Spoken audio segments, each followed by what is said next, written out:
அஜித்குமாருக்கு நடந்த இந்த நிகழ்வு இனி தமிழ்நாட்டில் எங்கேயுமே நடக்கக்கூடாதுங்க.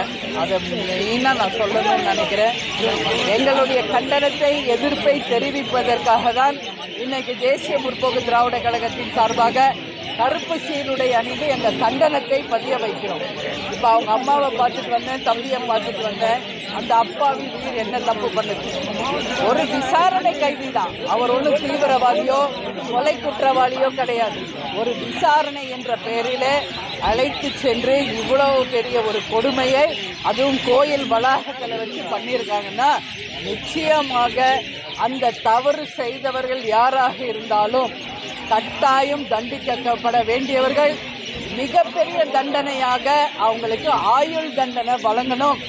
இல்லைன்னா அஜித்குமாரை அவங்க எப்படி துன்புறுத்துறாங்களோ அதே மாதிரி அவங்களுக்கு துன்புறுத்தப்படணும். அப்போதான் இனி வரும் காலங்களில் இது போன்ற நிகழ்வுகள் தமிழ்நாட்டில் நடக்காம காவல்துறைக்கும் இது ஒரு அச்சுறுத்தலை இந்த அரசு ஏற்படுத்தணும்னு முதல்வரை நான் கேட்டுக்கிறேன். இன்னைக்கு காவல்துறையை தன் கையில் வச்சிருக்காரு அண்ணன் ஸ்டாலின் அவர்கள்.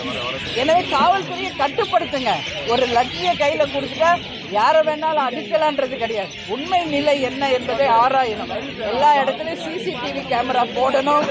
அங்க விசாரணைக்கு போறவர்களுக்கு உரிய பாதுகாப்பு இருக்கிறதா என்பதை ஒரு குழு அமைத்து கண்காணிக்கணும். எனவே இது போன்ற மரணங்கள், இது மாதிரி விசாரணை கைதிகளை கொலை செய்யும் சம்பவம் இனி தமிழ்நாட்டில் நடக்கக்கூடாது. இந்த 4-5 வருஷத்துல மட்டும் சற்றேறக்கூடிய 24 விசாரணை கொலைகள் நடந்திருக்கு. லாக்டவுன் டெத்ஸ் நடந்திருக்கு. அது தவறுங்க. இது மிகப்பெரிய ஒரு தவறு.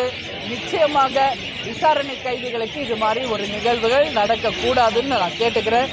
அந்த குடும்பத்திற்கு நியாயம் கிடைக்கணும். நிச்சயமாக தண்டிக்கப்பட வேண்டும் யார் தப்பு பண்ணியிருந்தாலும். அந்த நிகிதா என்கின்ற பெண் சொன்னதின் பேர்ல தான் இவ்வளவு தூரம் பண்ணியிருக்காங்க. முதல்ல அந்த அவங்கள வர வச்சு என்ன நடந்தது என்பதை உண்மையே அந்த அம்மா கிட்ட கேட்கணும். ஏன்னா அவங்க மேலேயே பல்வேறு குற்ற வழக்குகள் இருக்கு. அவங்க சொன்னது உண்மையா?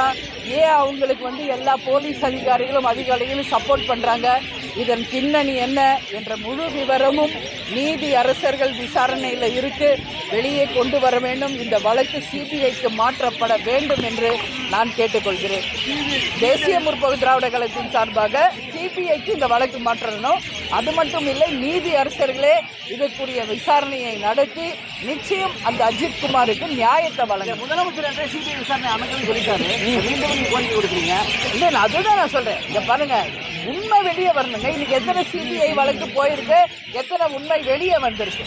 அதனால என்ன சொல்றேன், சும்மா கண்துடைப்பு நாடகமா சிபிஐ மாற்றி வழக்கு விசாரணை நீண்ட காலமாக அது தள்ளி போகப்படுது. இன்னும் சாத்தான்குளம் வழக்கு இன்னும் முடியல. அதனால சிபிஐ விசாரித்தாலே சீக்கிரமா முடிவு வரும் அப்படின்ற ஒரு கருத்து இருக்கு. நான் இல்லைன்னு சொல்ல.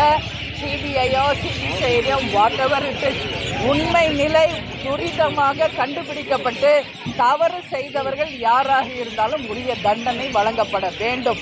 அதுதான் தேமுதிகவினுடைய கோரிக்கை. தமிழக அரசுக்கும் முதல்வருக்கும் நாங்கள் கொடுக்கிறோம். அதே மாதிரி உயர் அதிகாரியோட அழுத்தமும் இந்த பிரச்சனை, எதுங்க உயர் அதிகாரியோட அழுத்தமும் இந்த கொலைக்கு காரணமாக சொல்றாங்க.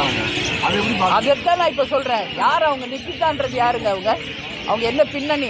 அவங்க அம்மா கம்ப்ளைண்ட் பண்றாங்க. அந்த அம்மா உடனே எல்லா உயர் அதிகாரிகள், போலீஸ் ஆபீசர்ஸ் எல்லாம் ஏன் லைன்ல அந்த பையனை அடிங்க, துன்புறுத்துங்க, நகை எங்கன்னு கண்டுபிடிங்கன்னு ஏன் சொல்றாங்க? அப்ப என்ன இருக்கு பின்னணியில? யார் அந்த அம்மா? யார் முதல்ல? அதனாலதான் சொல்றேன், அவங்கள முதல்ல கூட்டு விசாரணை செய்யணும் நீதி அரசர்கள். அந்த ஆக்சுவலி அன்னைக்கு என்ன நடந்தது என்று பல மர்மங்கள் இதற்கு பின்னாடி இருக்கு. அந்த மர்மங்க முடிச்சுகளை நிச்சயம் அவிழ்க்கணும். உண்மை நிலை மக்களுக்கு தெரியணும். அதுக்கு ஏன்னா இனி இது மாதிரி ஒரு மரணம் தமிழ்நாட்டில் எங்கும் நடக்கக்கூடாது. ஏன்னா நம்மளுடைய பத்ரகாளி அம்மன் கோவில்லையும் இது நடக்குது. அப்புறம் என்ன இருக்குங்க? அறநிலையத்துறை என்ன பண்ணுது? காவல்துறை என்ன பண்ணிட்டு இருக்காங்க? தமிழக அரசு என்ன பண்றாங்க? இதுதான் ஒரு இதுவா? நிச்சயம் இதெல்லாம் தண்டிக்கக்கூடிய ஒரு விஷயம், கண்டிக்கக்கூடிய ஒரு விஷயம்.